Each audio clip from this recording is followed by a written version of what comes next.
This is Pastor Marquise Franklin from New Creation Christian Center presenting to you a word for today by Annisfay. We pray that these short devotionals will impact your life. Now let's tune in.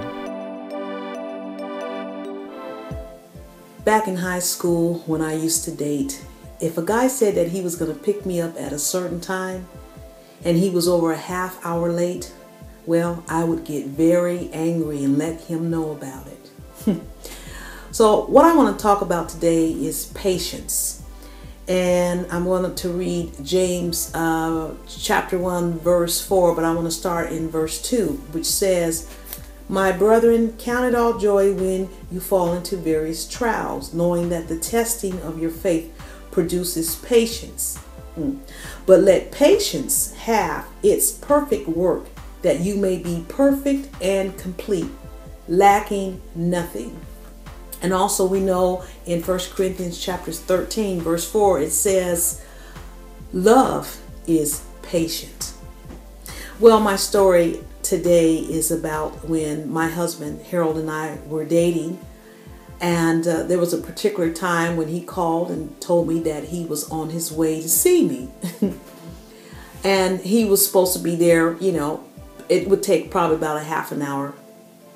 And so, I got ready, I got dressed and everything. And then in a half an hour, he wasn't there. No big deal.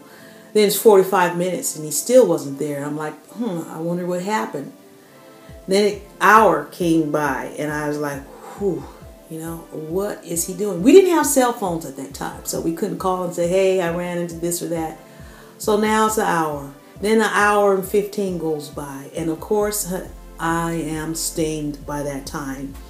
Anyhow, I think it took about an hour and a half to 2 hours. Well, by the time he got there, I opened the door and I asked him, I said, hey, did you drive your mom's car? And he said, yeah, I did.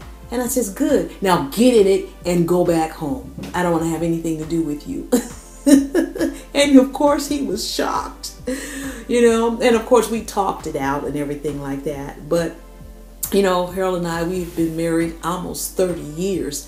And you know that if you're married, you can't change people, either you change, but you can't change someone. And so I have been one who has changed.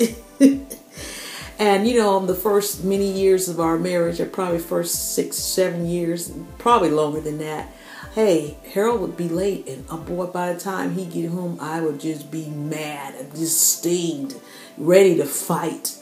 I didn't have a lot of patience when it came to being on somebody being late. So, but over the years, I have learned to be safe than sorry.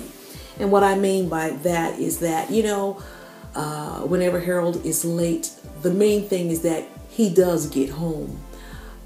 Because, he could have been in an accident. The car could have broken down. He could have been in harm's way. Who knows what happens in the day that we live in. But I am just so glad that when I hear the garage door opens, I'm like, okay, well, that's Harold. At least he's here. Better safe than sorry.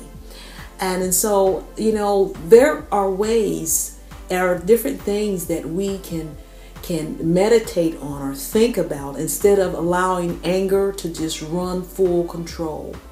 So let patience have its perfect work in you today.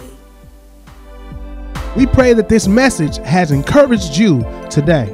And we invite you to join us Saturday nights at 7 p.m. in the Emerald City Bible Fellowship building located at 7728 Rainier Avenue South, Seattle, Washington, 98118. Once again, that's Saturday nights at 7 at 7728 Rainier Avenue South, Seattle, Washington, 98118. If you have any prayer requests, comments, or questions, visit our website, newcreationwa.org. And on there, we have our links to our Facebook and Twitter sites as well. We would love to hear from you. God bless you.